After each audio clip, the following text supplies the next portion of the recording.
Hi! Hello!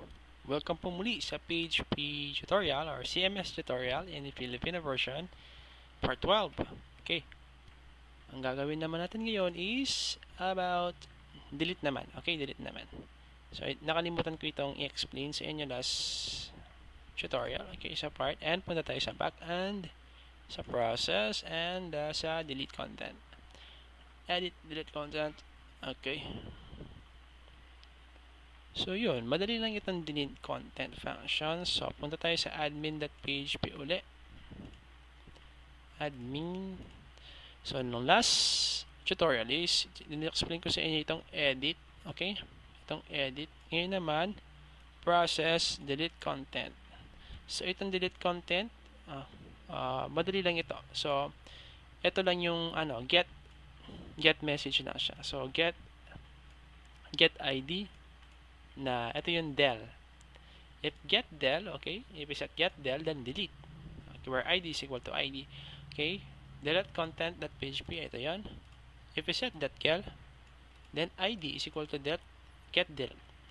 Then, ayan, syempre, kailangan nating mag-connect sa database. Kasi pag wala yan, hindi siya madi-delete. So, delete from contents where ID is equal to ID. So, ang ano lang, di ba? Dali lang.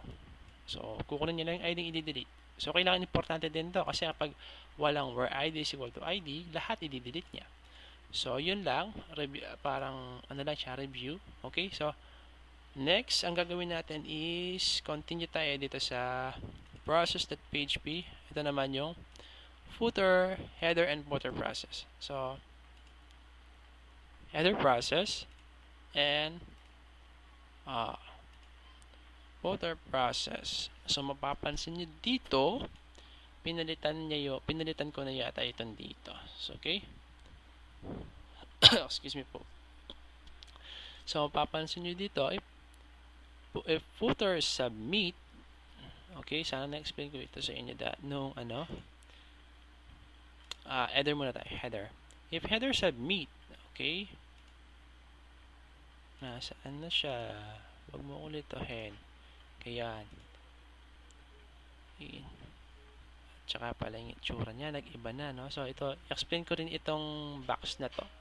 Okay, sa CKE editor.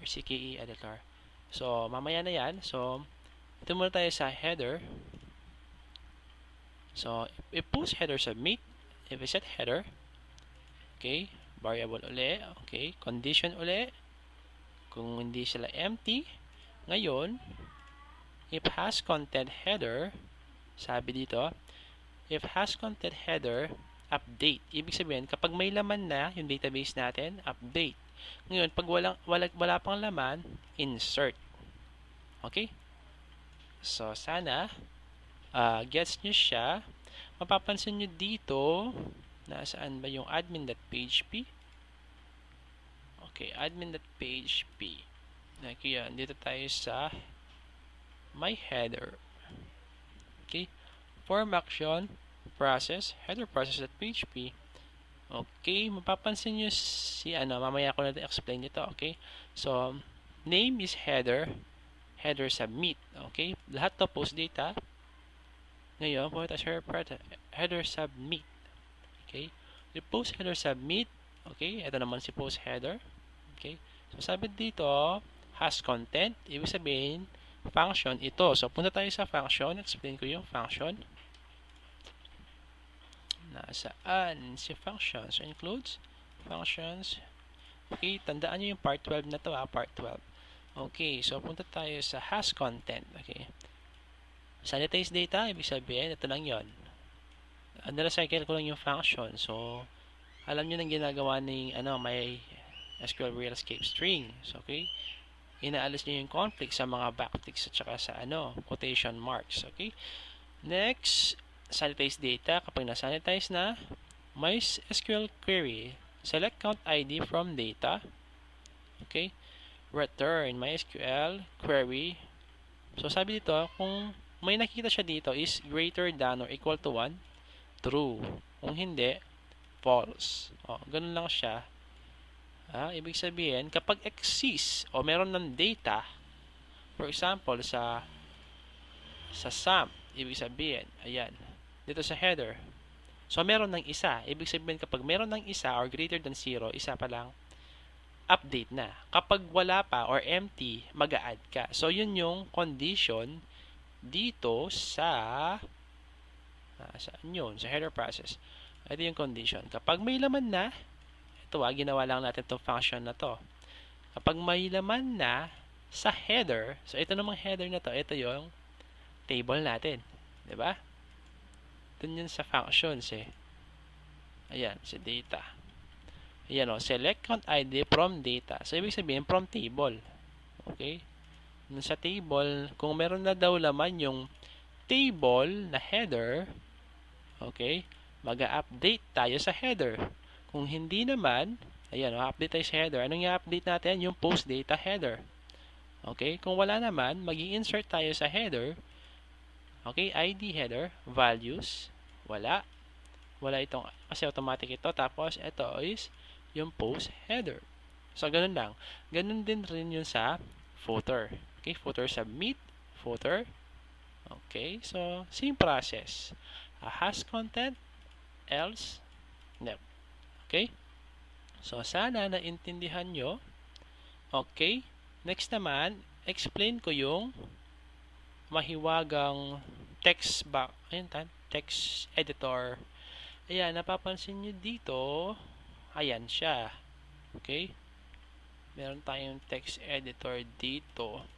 So, ito is, ang tawag dito is CKE editor. Okay. Tingnan natin yung files. Mapapansin nyo dito sa backend part 12, meron na akong CKE editor. Hindi ko lang alam kung sa part 11 meron na ba yan. Hindi ko lang na-explain. Tingnan natin. Basics part 11. So, sa part 11 wala. Dito pa lang talaga siya. So, part 12. Ay, hindi. Tingnan natin. Part 11. Backend.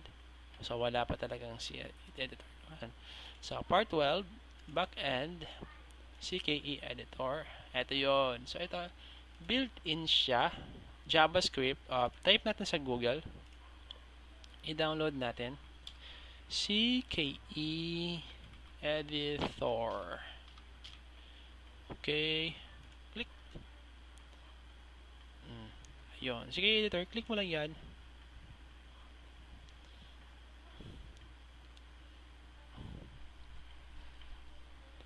Okay, CKE editor. Tapos, i-download lang natin kung anong gusto natin. So, merong ano dito. Okay, punta tayo dun sa download.